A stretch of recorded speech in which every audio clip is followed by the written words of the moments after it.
Hello, my friends. How are you? Welcome to a special Global Pop episode of 30 Albums for 30 Years. I am your host, Jay Sweet, and today we will be exploring the music of India. Let's get into it. Let's enjoy.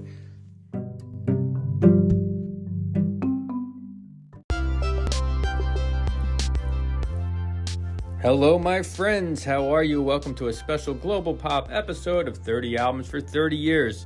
I am your host, Jay Sweet. Today, we will be exploring the music of India. Let's get into it.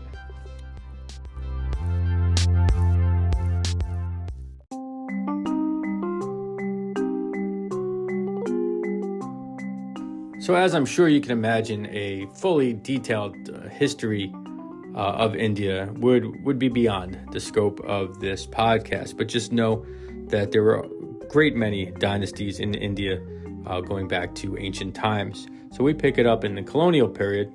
During this time, the 18th century, British East Indian companies began to establish control over various parts of India, which eventually led to British colonial rule. Then there was a movement towards independence led by figures like Mahatma Gandhi, who fought for freedom from British colonialism. And India did gain its independence on August 15th of 1947, and the country was partitioned into India and Pakistan.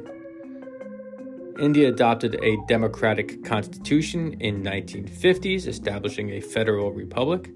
Now the country has faced significant challenges, including territorial conflicts, the integration of princely states, and the need to address poverty, social inequity, and religious diversity.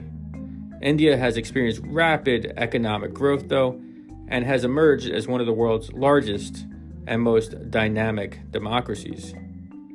The nation, though, has also faced regional and international challenges, including conflicts with Pakistan and China, but it does remain, India, a key player in global politics.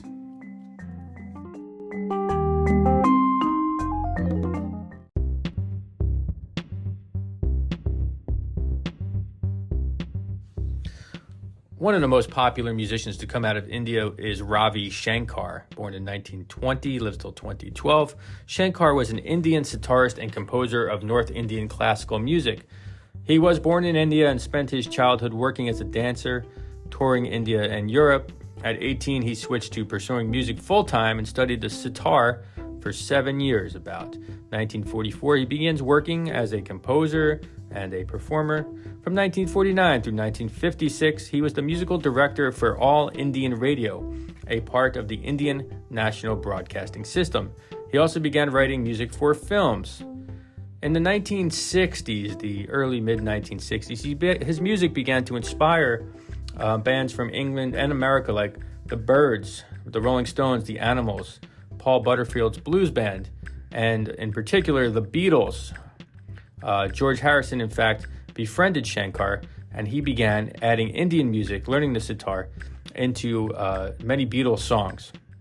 Some key events and performances from Shankar's career include a 1967 performance at the Monterey Pop Festival, a 1969 performance at Woodstock, of course, the 1971 concert for Bangladesh. In 1974, he was co-headlining a tour with George Harrison, and he had a heart attack, but he did recover. He just scaled down his activities a little bit. 1982, nominated for the Best Original Score for the movie Gandhi. And then in his later years, his last 25 years or so, he continued to perform and teach and record. And in 2012, the genius sitarist passed away at the age of 92.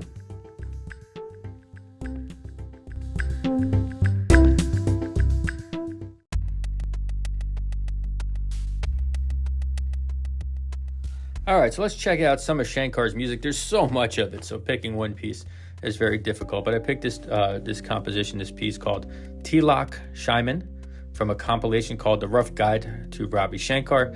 Listen to the blend of the sitar, of course played by Shankar, along with the tabla, a traditional Indian percussion instrument. Take notice of how the rhythm picks up throughout the piece. Tilak Shaiman, Ravi Shankar. Enjoy.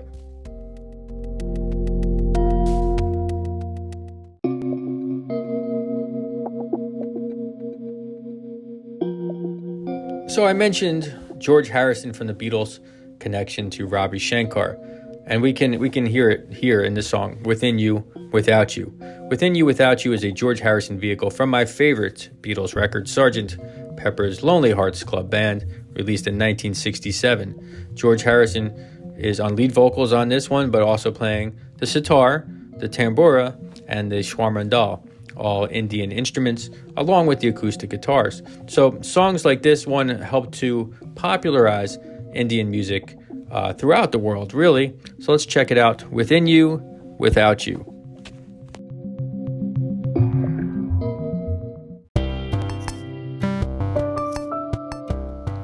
Zakir Hussain is one of India's most famed tabla players. He's also a composer, a percussionist, music producer, and a film actor born in 1951.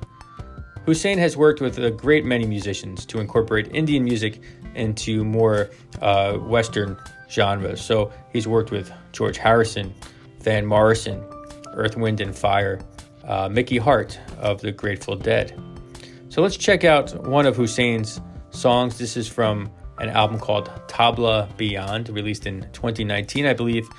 And like many Indian songs, this one takes a while to develop as the tempo increases. The name of the song is The Great Indian Desert.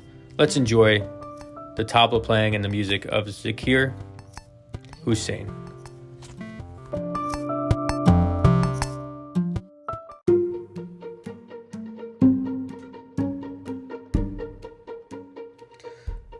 India has a vast film industry, often known as Bollywood. Their studios are centered in Bombay, so Bollywood is Bombay's Hollywood, if you will. Many are musical films, and some last up to 5 to 6 hours, and they are often kind of fun and campy, and basically meant to distract people from the harshness of life. Now, a playback singer or a ghost singer is a singer whose voice is pre-recorded for use in films as actors lip sync for Indian and Pakistani films that are made in Bollywood. Lata Mangeshkar, born in 1929, is one of the great playback singers of all time. Her father was a classical singer and a stage actor, and when Mangeshkar's father passed, she was 13 years old, the owner of a movie company and a close friend took care of Lata and her family, so she was around the film industry and actors for her whole life. She began singing professionally as a teen in the 1940s, and again, she is considered one of India's most excellent and most recorded playback singers, recording for over 8 decades. That's phenomenal. She has recorded songs in 36 different dialects, and she was once listed as the most recorded musician of all time in the Guinness Book of World Records before her sister Asha Bhosle, Bhosle, took over that record. Now I'm going to butcher this name. Here's one of her songs called Mere Quaban Main from the film Diwali Dohanye Le JNJ. I believe that's how it is. So Diwali Dohanye Le JNJ. I'm sure I messed that up, but you get the idea. 1995, it's a popular film. Take notice of Mangeshkar's nasally voice. She has a signature voice that's a little bit on the nasally side, but a fantastic singer, and so please enjoy.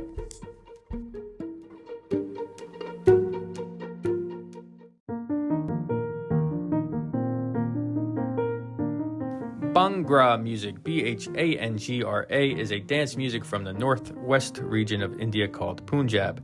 The music originated as a folk form. In the 1970s, more commercialized forms of Bhangra music began to become heavily influenced by rock and roll in Britain during a tense time in which racism towards Punjabs in Britain had become problematic. The music then became a cultural phenomenon by the 1980s as cassette tapes began to transfer throughout Punjabian regions in Britain. The 1980s were, in fact, the golden age for Bhangra music.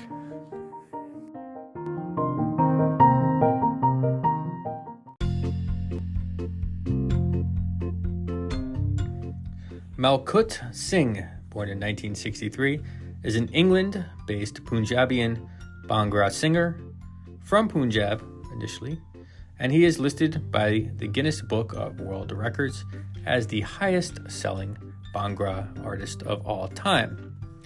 Let's check out some of his music. This is called Tutak Tutak Tuthian, which means don't worry, be happy. It's the best-selling Bhangra single of all time, and it was released on his 1990 record called Tutak Tutak Tuthian with his band Golden Star. Let's check it out.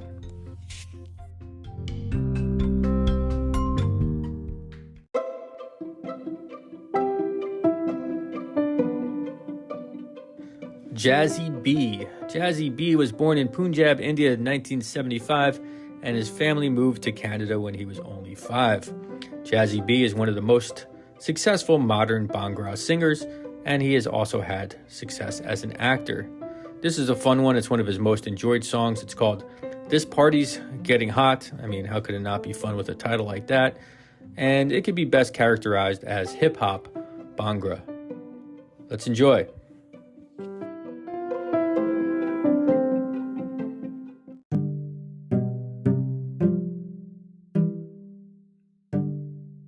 All right, cats, I hope you enjoyed today's episode, our introduction to the music of India and some of the key performers and composers and musicians associated with Indian music. Of course, this is just a brief overview of the vast styles of Indian music.